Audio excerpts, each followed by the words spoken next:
Hi there, this is my channel, Yaru Walks. In the year 2024, I will embark on an epic walking journey across the United States. I plan to hike 8,000 miles and to cross the US 3 times, via the Appalachian Trail, Pacific Crest Trail, and Continental Divide Trail.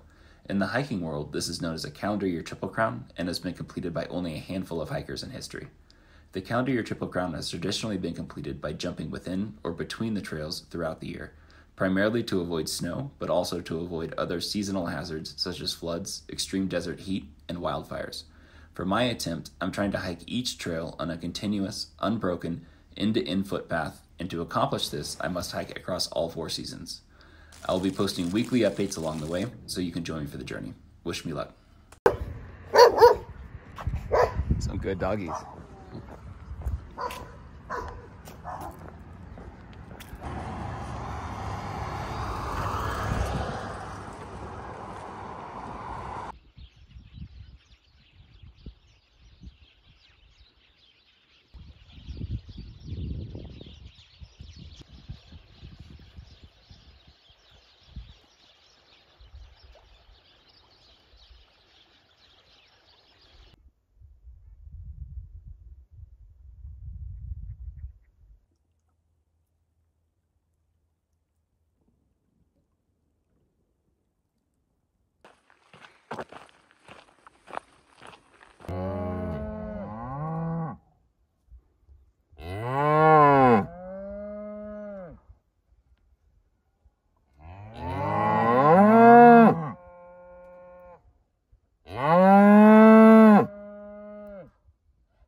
So these cows are literally following me and they're mooing at me, but if I walk up to them, they run away. And they're mooing, and then there are other cows behind these hay bales back here that are mooing back to these cows. I can hear it. Also pretty sunset.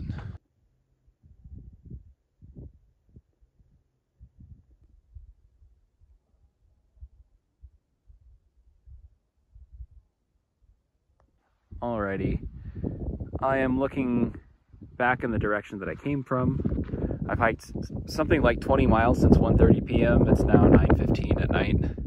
The town of Whitehall is back on the other side of these mountains. That might even be part of it out over there. I think it is, way off in the distance. And yeah, it was just like navigating a maze for the last 2 or 3 hours. The sun's been down, since like, I don't know, 7 p.m. The last 2 hours. And so the phone, you can see decently. It's a lot darker to my eyes. Like, my eyes can't make out like the grass from the road, further out up there.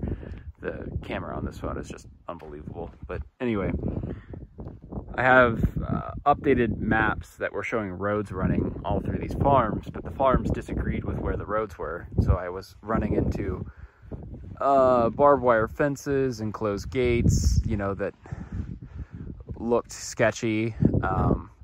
And I may or may not have accidentally trespassed on 2 different farms in the dark with my headlamp on.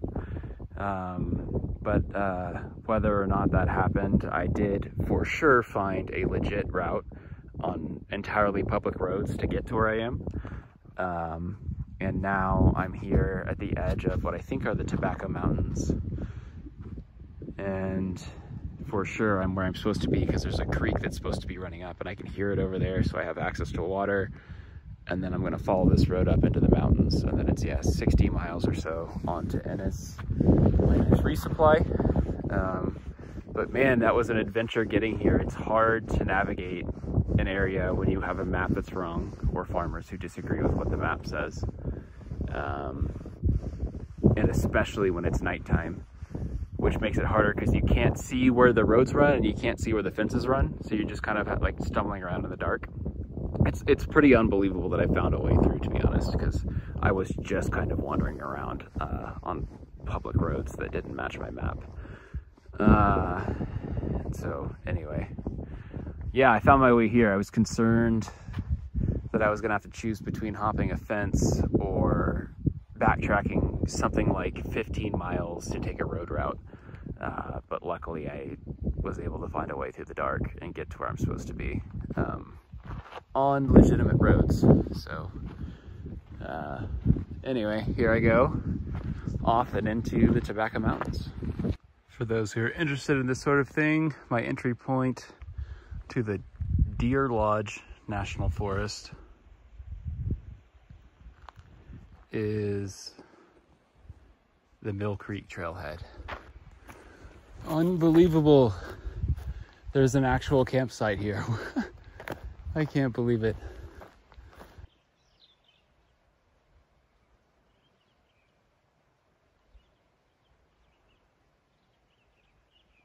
Okay, I made it to the top of my first mini pass this morning. There's another bigger one coming up in like 10 miles. And then there's one more after that. That's another kind of smaller, medium-sized one.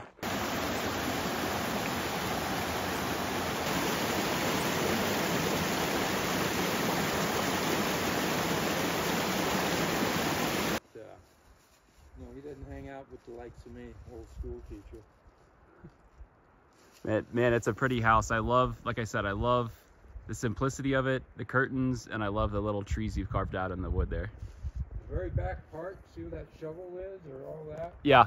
That's built in 1904 and it goes 3/4 of the way back there. Wow. Then Yeah. there's 5 additions. I love that. Yeah, even We'll save that for tonight. Yeah. Even the water is awesome because it means I don't have to chemically treat it or filter it, which is great. Great water. Yeah. I mean, I used to make my own beer until all these crafts and breweries turned so good. I'll bring a hose out to about this far. Oh, okay, cool. Working my way through the little town of Mammoth, Montana, which, as Tom just explained to me, dates back to the 1930s.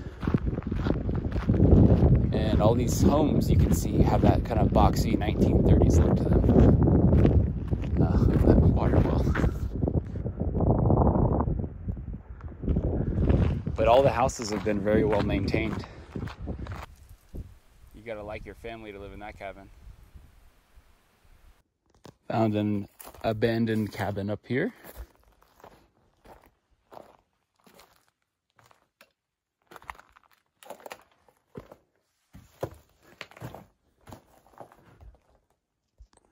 It's pretty cool. You can see there was a loft where they would probably sleep. Working my way up my second pass for the day. This is at eye level. And then looking up now. Eye level is maybe like 10 feet out. Just shows you how steep it is.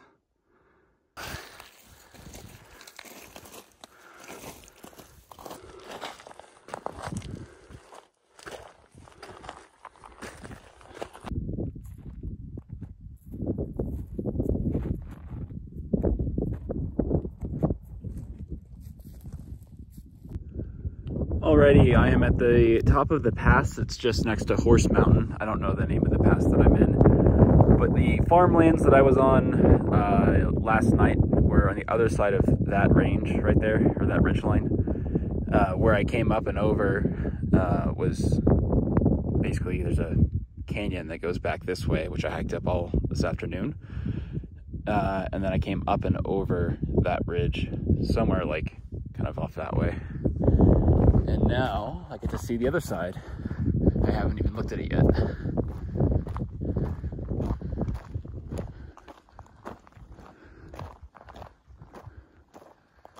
Wow. So you can see this road is really nice, so it'll be easy to get down that. Completely different feeling to this side.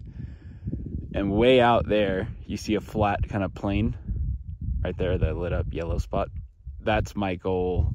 Basically, there's a road there that goes south to the town of Ennis, which is somewhere way over there.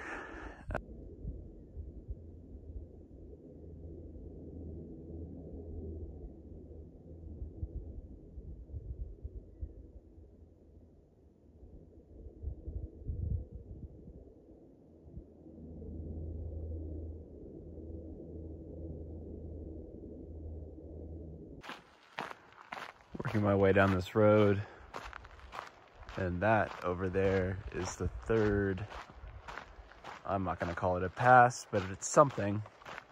I guess it is a pass, but third ridge line that I'm going up and over today. Okay, so the funniest thing just happened. Like, I'm just walking down this road. It's like 8:30 p.m. There's nobody out here. I haven't seen a human being since I met Tom in that town back there. But other than that, I have not met a human being in a day and a half. And so this car comes driving down this random road, okay? And they stop and they say, hey, do you need anything? And I looked over, I was like, no, I'm fine. I'm like on a, 1,000-mile long hike. And they're like, I think offering me a ride or something. And I was like, yeah, like I would take it, but like, I have to keep hiking. And then the girl in shotgun says, are you hiking the CDT? And I'm like, yeah.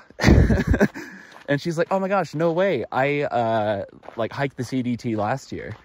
And I was like, oh, so cool. No, what are the odds? She's like, yeah. And then she's like, but what route are you on? This is kind of like, it's like, late and like, it's not the exact CDT route. And I was like, oh, I'm hiking the Big Sky alternate. And she's like, oh, is this that? I was like, well, there are a bunch of different routes people take, but this is just the one that I picked. And then I explained like, that I'm doing the Counter Year Triple Crown because she knew what through hiking was. Also to explain like why I'm taking the alternate and why I'm out here hiking the CDT at a time of year that makes no sense whatsoever. And then she's like, wait, are you sixes? And I was like, no, I'm night shift. She's like, oh, I was just texting sixes. I was like, wait, do you live in Big Sky? And she says, yes, I live in well, I did live in Big Sky, but I just moved to Bozeman recently. And I was like, wait, so like on Far Out, the hiking app, a hiker had said, I hiked the CDT last year. If you're coming through the Yellowstone Big Sky area, here's my phone number. I'd be happy to host hikers coming through. And so like, Sixes was the one who found her phone number. But then he told me about it. So I found her phone number. And right now Sixes hiked a different route from the route that I'm taking. So we're, I don't know, 50 miles apart right now. So I independently was going to have to get her phone number from the app to message her to see if she would let me stay at her house. And anyway, long story short, we are like, I don't know, 100 miles from Bozeman in the middle of the mountains on a random road. That's the girl. That car that just drove by, that's her. So like, and in the short conversation that we had, we both, like, I told her, like, I was literally gonna like text you tomorrow morning or like later tonight once I got cell service, because it's gonna be the following night or the night after that I would need a ride, or I need a place to stay. Sorry, also lots of information happening, but in like 2 nights, the temperatures are going to drop to like maybe single digits and it's going to rain all night. So I was kind of thinking, oh man, it would be convenient if I knew someone around here who could just like pick me up from wherever I am, and so I was thinking like, oh, my only option is this girl Heidi in Big Sky. But I hadn't even reached out to her yet because I wasn't honestly sure when I would be coming through there. So anyway, that was like the top of my to-do list for the next 12 hours was to get a hold of her. It's so much so that it had given me a small amount of anxiety. Like, I should have texted her before I got into the mountains. And so I was going to text her tomorrow morning to see if she could, help out in any way. And that's no longer necessary because I just talked to her in person. Oh my gosh. And to be clear, I had never even met this person. I had not even talked to her at all. There was no reason like for us to be on the same road. There was no reason, even when she stopped to like say, hi, do you need help, for me even to be able to figure out that was the same person. It would have been so random if we somehow hadn't figured out like immediately who we were, because I was going to text her either way the next day and I would have met her maybe in 2 days, It's so funny. And we're like 100 miles from where she lives and on a road where I haven't seen another human being other than Tom, who I met in town, for almost 2 days now. So I'm at the top of the third pass now. I can see there's a good amount of forest fire smoke in the air. Nothing that I'm worried about, but just a development on the night. So I guess in about 100 steps, I'll have the third pass completed for the day, which is cool. So it looks like it's snowing, but it's not. The little flashes across the screen are smoke embers. The smoke is super thick from whatever wildfires nearby. And so thick that it looks like it's snowing, but it's just ash falling.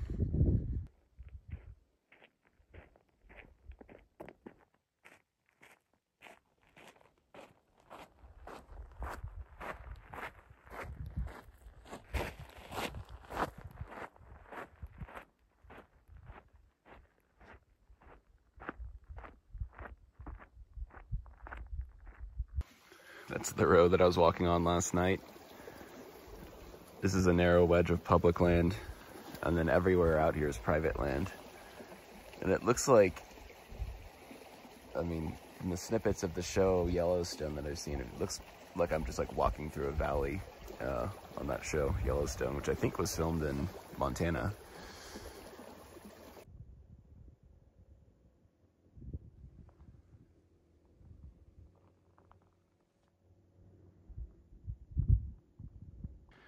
I was just thinking, so, you know, I've been hiking, I don't know, over 5,000 miles this year. And the whole way I've pretty much stuck to, you know, the AT on the trail, the PCT on the trail. Before that, like at the end of last year, I hiked the Arizona Trail. And when you're on these trails, part of the joy of them is that they really target areas that are public land and don't have fences, or if there is a fence, it's every like 10 or 20 miles. So you know there's a gate, you just open it and go through it. But out here where I'm doing a road walk on my alternate, I'm just going through private land, and like everything on private land is divided up by fences.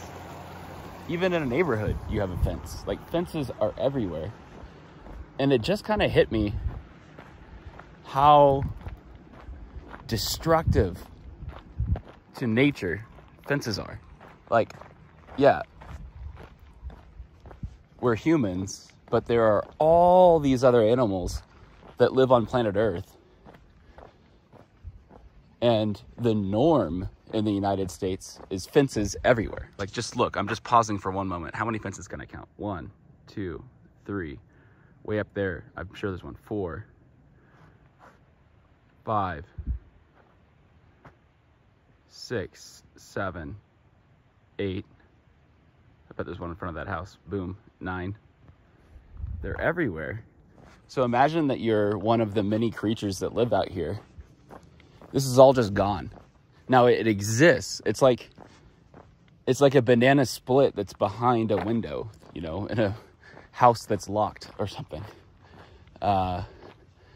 It's here. The land is here. It's just completely inaccessible to animals.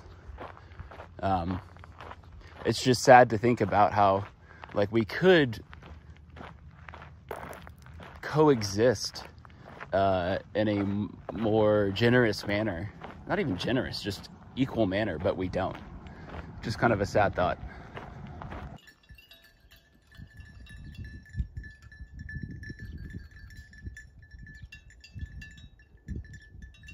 Alrighty, as I suspected, I tried to hitch on that road for the last hour.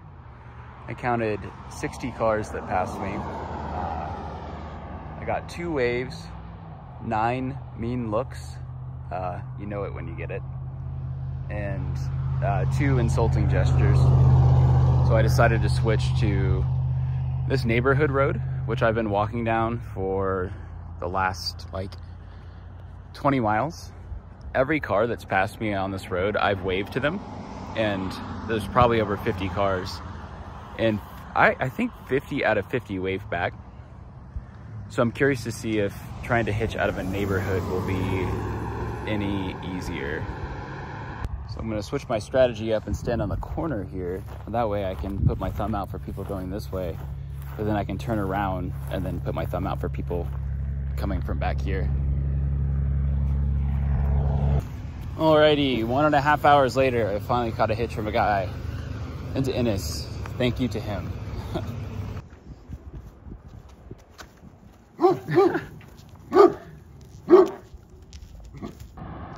In the impossible hitching town, you can see there's a wildfire down south. So from here you can really see over Ennis Lake the wildfire. That's something like, I think 70 miles south of where I am. It's small compared to like the park fire, but it's clearly a roaring fire. If I zoom out all the way, you can see that this whole, what looks like a cloud line, is actually just smoke, and it's drifting directly east. The route that I'll be hiking is around the lake, up and over to Big Sky, and then straight south, and I'll pass just to the east of it. So the fire's probably growing from here over that direction, but I think if I do end up going through West Yellowstone, I'm pretty sure I'll hike fast enough to get around it. But pretty cool perspective on the fire from here.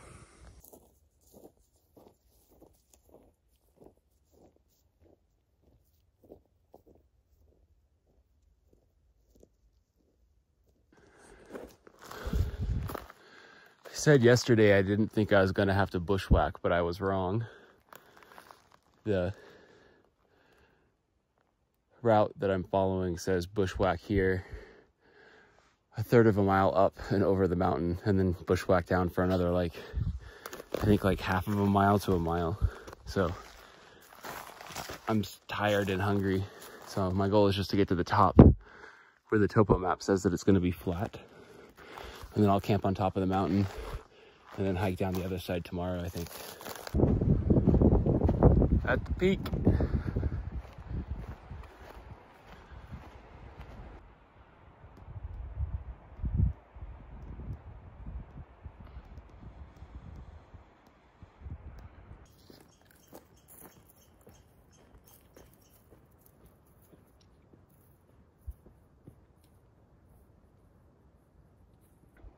So I'm bushwhacking. There's no trail. I just pop out of these trees over here into what I think is a campground made for horse travelers, with these amazingly constructed shelters. They're basically tarp tents, and they're giant. Each one could fit easily 10 people.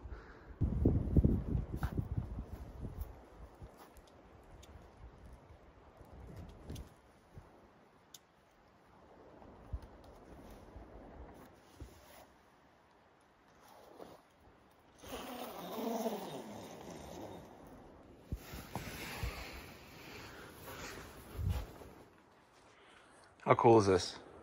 Total wind block, lantern, firewood chopped up with kindling, and a stove. And the stove has a chimney going out through the tarp.